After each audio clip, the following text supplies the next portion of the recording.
Hi, this is Dr. Suman, the past president of KRSSDI. We have with us here Dr. Nikhil Tandon with us. Hello, sir. Dr. Nikhil Tandon is a professor and head of the Department of Endocrinology from AIIMS. He is also a Padma Shri and a BC Roy awardee. He is a national coordinator for several multinational trials. He is with us. Sir, what do you think about Treat DM conference? I think this is an excellent initiative, especially with the effort to try and bring in a sizable proportion of both clinical and basic scientists together. And I think we should encourage more conferences like that because we often work in silos, and providing a platform for both sets of individuals to come together is a very, very worthwhile initiative as far as I can see. Very insightful, sir. Just wanted to know what are the knowledge gaps generally what we see in the gestational diabetes of late actually.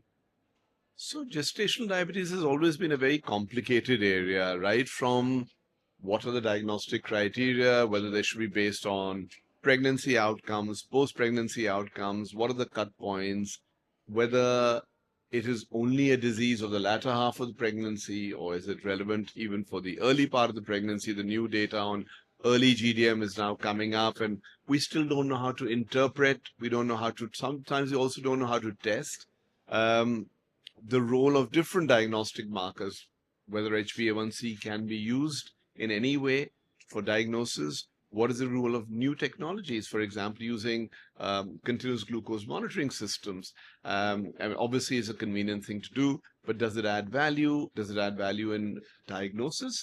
Does it add value in prognosis, prediction of future DDM? Does it play an important role for management of people with GDM? Again, are pumps relevant for people who have GDM as opposed to pre-existing diabetes who become pregnant? Again, understanding the contribution or the proportionate contribution of insulin resistance versus beta cell dysfunction in different parts of the GDM pathophysiology, and therefore the need to address it differently. Also, I think the other important area for us in India is that since a large body of literature previously came from the West, whether the observations in those populations are relevant for our populations, or there are additional nuances which we need to understand.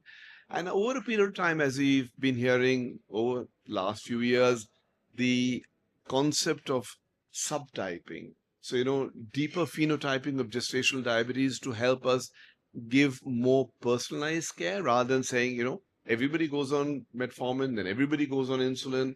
Are there other things which can be done?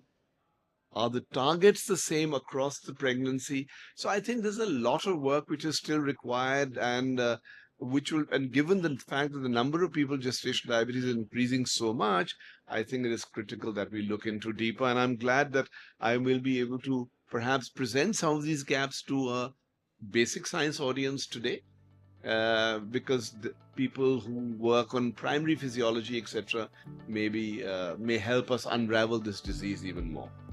Thank you so very much for the nice insight on that side. Thank you again, sir. Thank you.